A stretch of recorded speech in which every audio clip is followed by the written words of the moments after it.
Simon says when you're building something substantial, there must be a cultural congruency as well as a complementary skill set.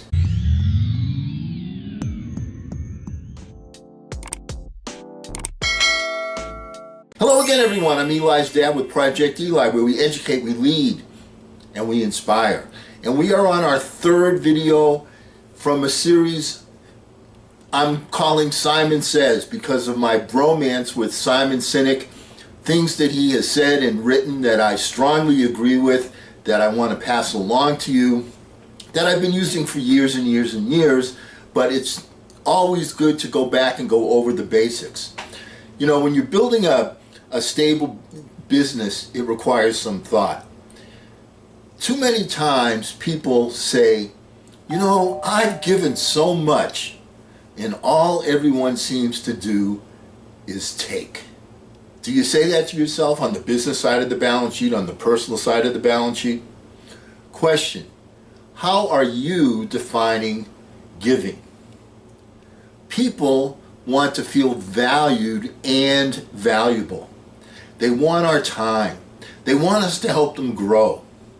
Now, sometimes on the business side, you hired people for your expediency and not because they believed what you believe. That's a mistake. Look beyond the resume. Get to know them a bit. Will they fit in culturally? Don't just make a selfish hire. What happens is when that happens, you may bring in skilled people, but they will tend to be toxic in your culture, cause disharmony, and even though they can do the job, they tend to be a detriment rather than a positive. You know, on the personal side of the balance sheet, a thought struck me. It's like, you know, there's really only one common factor in all of my failed relationships. And Eli, there have been 1,000 or 2,000 of those. That common factor is me. Everyone's always taking from you. I give so much, but I get back so little. Really? Perhaps some introspection is needed. You know, in the short term, you may gain by looking at resume skills. In the long term, it doesn't work if the cultural requirements are not congruent. True on the business side of the balance sheet, true on the personal side of the balance sheet. I know this is idealistic thinking, but it does work. Let me give you an example.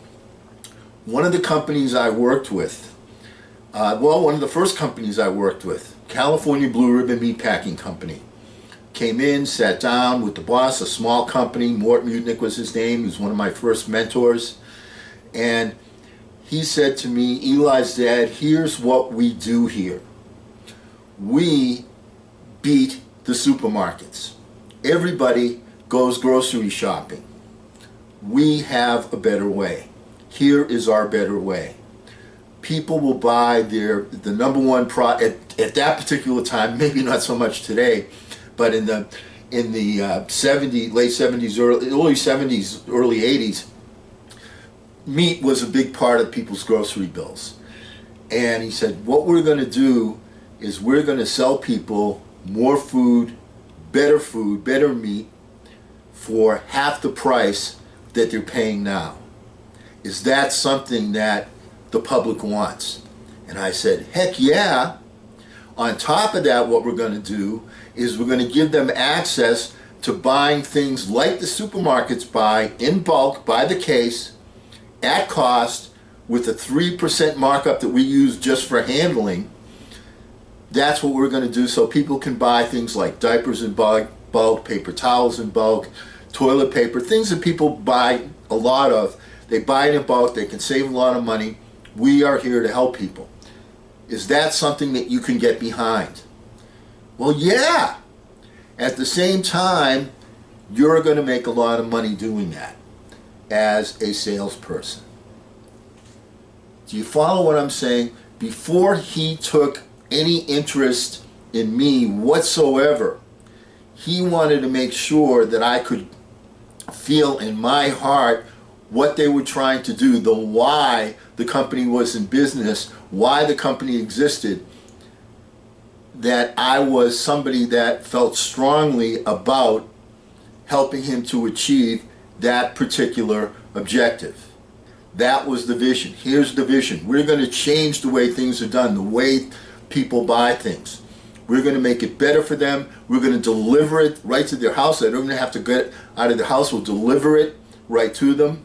By the way, have you noticed since the pandemic, supermarkets are starting to deliver? Funny coincidence, huh? But this was an idea that Mr. Mutnick had half a century ago. All right, you follow what I'm saying? So here's my point. It's critical when you're hiring people, if you want to build something stable, that they are culturally on board with your vision. Of course, on the business side of the balance sheet, do you want to have a family? Do you want to have children? Do you want to live in a house? Do you want to live in an apartment? Do you want to live in a city? You want to live in the country? Those same things are important, making sure that there's a congruency between the two partners. You know, one of the things that you're really able to tell how well you're doing is when you as a leader take a vacation.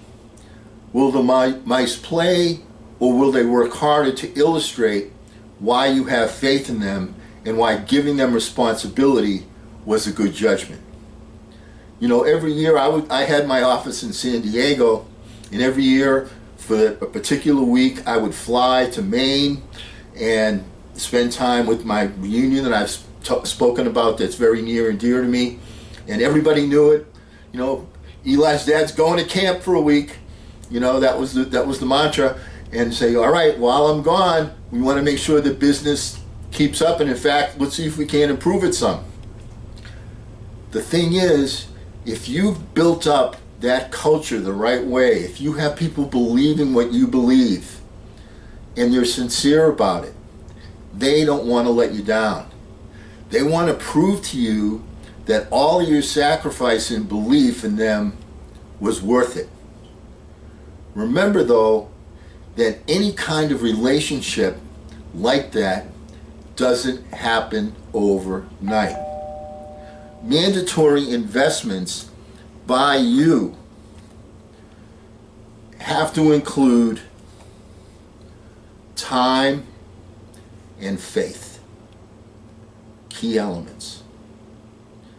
Always remember, how do you do that? Remember, don't ration the passion, fashion the passion. That's the key. I'm Eli's dad.